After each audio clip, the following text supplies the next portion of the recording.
एक नया विचार आपके ज़िंदगी के कभी भी तख्ता पलट सकता है। अक्सर लोग कहते हैं कि नया काम करना मतलब जोखिम लेना, लेकिन हमें अच्छी रिटर्न के लिए जोखिम लेने ही पड़ते हैं। मैं आपको एक बात बताना चाहूँगा, जेफ बेजोस को कौन नहीं पहचानता, जो अमेज़न कंपनी के फाउंडर है। और आपको बताना चाहूँगा, नया काम करने वाले में से जेफ बेजोस का नाम बहुत ही आगे है, जिन्होंने Amazon.com नामक वेबसाइट शुरू करके इतिहास रच दिया। उन्होंने पहली बार इंटरनेट के माध्यम से अपनी मनचाही पुस्तकें घर बैठे खरीदने की सुविधा दी। उन्होंने ऑनलाइन सेलिंग तथा नेट बैंकिंग की सुविधा दी। दिलचस्प बात यह है कि बेजोस के मन में यह विचार इंटरनेट पर सर्चिंग करते वक्त आया था। अप्रैल 1994 में उन्हें यह जानकारी मिला, वेब का इस्तेमाल करने वाले की कुल संख्या 2300% वार्षिक दर से बढ़ रही है।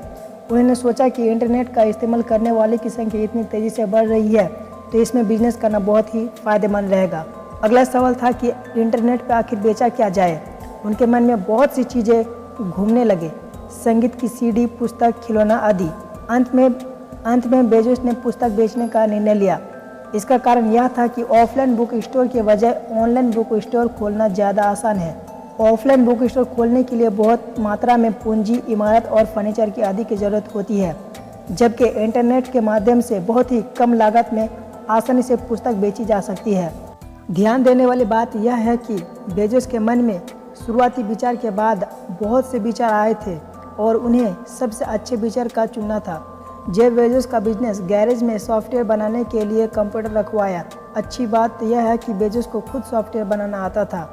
नवंबर 1994 से फरवरी 1995 तक जेफ बेजोस ने दिन रात मेहनत करके ऐसा सॉफ्टवेयर बना डाला जिससे पुस्तक ईमेल या इंटरनेट के माध्यम से ऑर्डर की जा सके।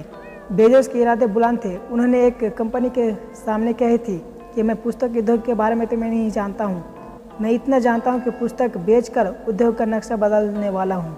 Amazon.com वेबसाइट जून 1995 में शुरू हुई और उसमें सचमुच उद्योग का नक्शा ही बदल दिया।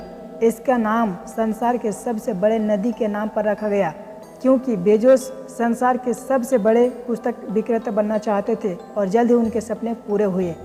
अमेज़न कंपनी 3 कर्मचारी से शुरू हुई थी और आज 33,700 कर्मचारी है। 2010 में अमेज़न कंपनी कुल बिक्री 34.2 अरब डॉलर थी, जिस पर उसे 1.15 अरब डॉलर की शुद्ध लाभ हुआ। नए काम का विचार इतना शक्तिशाली था कि जेफ बेजोस को अरबपति बना दिया। बेजोस की बेजोड़ दास्तां से हम यह सीख सकते हैं कि नया विचार कभी भी और कहीं भी आ सकता है। हमें बस चौकन्ना रहना चाहिए ताकि हम उनके मूल्य को पहचान सकें। तो ये थी बेजोस की जर्नी जो आप लोगों के सामने जाहिर किया। यदि आपके भी मन में बेजोस की तरह कोई भी नया विचार है तो आप उसमें एक्शन लीजिए। काम छोटा हो या बड़ा, ये बिल्कुल भी मैटर नहीं करता है। आप अपने हौसला के साथ आगे बढ़िए, सफलता आपको एक न एक दिन निश्चित मिलेगा। बस खुद पर भरोसा रखिए। तो वीडियो को यहीं से एंड करते हैं। ओके, तब तक के लिए बाय। मिलते हैं नेक्स्ट वीडियो में। वीडियो अगर आपको पसंद आया तो चैनल को सब्सक्राइब जरूर कर लीजिएगा और कमेंट सेक्शन में बताइए कि आपको वीडियो कैसा लगा। वीडियो में बने रहने के लिए थैंक यू सो मच।